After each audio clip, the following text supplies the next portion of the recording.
Hello my friends, thank you for tuning into the channel once again. So today we're going to talk about the advantages that the upcoming 2022 Raptor R already holds over the Ram TRX. Well, the most obvious things is going to be the weight. Believe it or not, as it stands right now, these numbers of course could change once the production Ram comes about. But as of right now, if you're comparing the current Raptor versus TRX, the current Raptor is almost 1,000 pounds lighter. That's right, folks. We're talking about the Raptor weighs around 6,000 pounds, TRX around 7,000 pounds. And of course, the obvious reason is the Ford is now aluminum, whereas the TRX still is not. It's still a steel body. Okay, now believe it or not, you still have people out here that doubt an aluminum body. You know, Ford's been doing this for over 5 years now. The F-150 from top to bottom, including the Raptor all the way down to the basic sale, went aluminum for the 2015 model year, and they started hitting the dealer lots like 2014. So you think that, hey, they sold millions of these trucks, nary an issue. People are doing regular truck things with them. But believe it or not, you still have people out here that they doubt aluminum. This is nothing new, folks. I mean, aluminum trucks, pickup trucks, they were not the first trucks to go with aluminum. Believe it or not, your Class 8 trucks, your 18-wheelers, your big semis, like Peterbilt, they've been aluminum for years. For years, these trucks have been aluminum. So, you know, this is nothing new, and the big boys can use aluminum. I just don't see the big deal about, you know, my pickup truck being aluminum. You know, you will have those that say, oh, well, you know, that's the cab, that's not the bed. Well, got news for you there too. Also, the trailers are made aluminum. That's right. Flatbeds, cattle trailers, even dump trailers. That's right, dump trailers. They're made of aluminum now. You know, I mean, those trailers carrying your merchandise from Walmart are made out of aluminum, plywood, and drywall. I mean, you know, this stuff is nothing new using aluminum. So if the big boys can use aluminum to haul 78,000, almost 80,000 pounds, what's the big deal with me using aluminum to throw 2,000 pounds, 1,500, 1,000 pounds in the back of my truck bed? That's just no big issue to me. You know, you may hear the doubters say, well, the aluminum used on those trucks are different from the aluminum used on pickup trucks. Well, the steel used on those trucks are different from the steel used on pickup trucks. So I mean, the comebacks are lame. I mean, they're almost useless now. You know, since Ford's done it, of course, you still have some Chevy and GM guys that have no clue. Believe it or not, yes, I have a coworker that had no clue that even GMC and Chevy's now aluminum. I mean, he had no idea. But anyway, back to what we were discussing.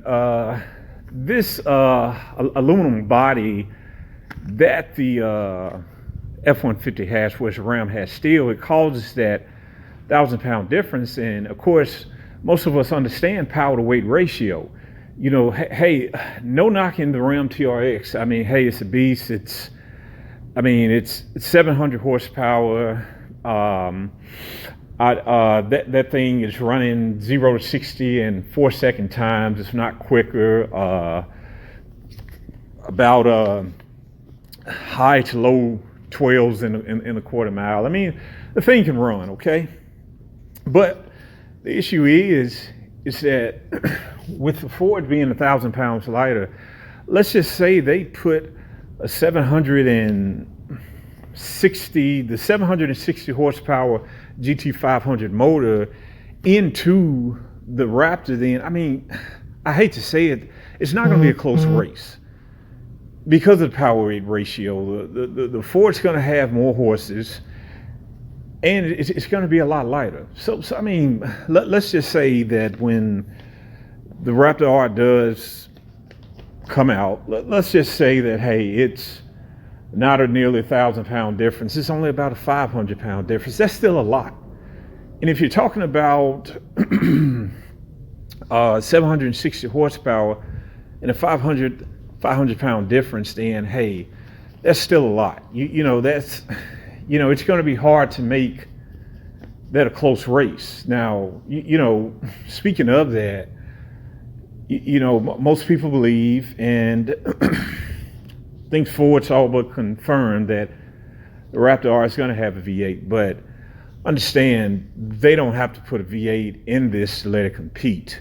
I mean, the current Ford GT, the supercar, it has a 650 plus horsepower EcoBoost engine in it as it stands right now. So, and Ford engineers have said that they can go a lot further with that 3.5 EcoBoost. So, I mean, just if you were to just take that into straight out GT and put it in the Raptor R, it would be more than enough. Because the Ford, the Raptor just would not need to make 700 horsepower to keep up or even outrun the TRX, because the TRX is just so heavy. So, I mean, and even if you want to, that's the perfect segue into the next advantage, and that would be engine-wise. And a lot of people don't understand this, but the Ram has a pushrod engine, whereas the Ford trucks are using dual overhead cams. One thing you need to understand between the difference between a pushrod and a overhead cam, that overhead cam can be stretched a lot further. And what I mean by that is, okay, when you're talking a pushrod V8 like the Hemi that comes in the Ram, 2 valves per cylinder, you're stretched to the max. That's it.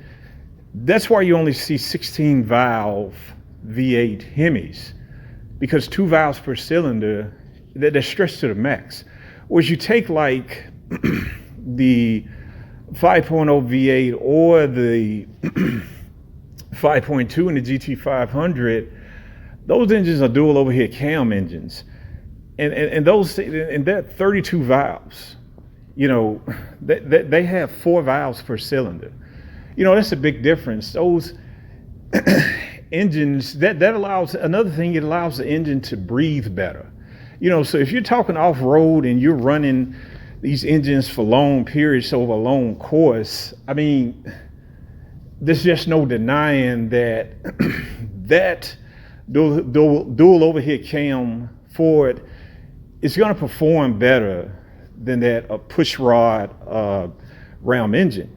And what a lot of people don't understand is the pushrod itself actually chokes the V8, and it enables it from breathing better. The pushrod itself, it is not a good design for engine breathing purposes. So those are the 2 advantages I want to discuss. And that's the lighter weight that the Raptor is going to have, and the engine is just going to breathe better. So if you're off-road and you're running these vehicles like they're meant to be, the Ford V8, or V6 is just going to breathe better. It's going to be a lighter body. If I don't know if with the Raptor R, Ford's going to do a super cab. And if they do, I mean, that's just going to be another advantage, but I don't think they are. I think they are going to be crew cabs. It's just what I'm thinking. More likely a V8, but I would not totally rule out another version of the EcoBoost V6, but more likely, I believe it's going to be the V8 engine. Well, that's all I have today, folks. Appreciate you listening in, taking out your time to check out my channel. You can listen to anybody else ramble on, but you chose to listen to me, and I'm very thankful. Have a great day, guys. We'll talk soon. Bye.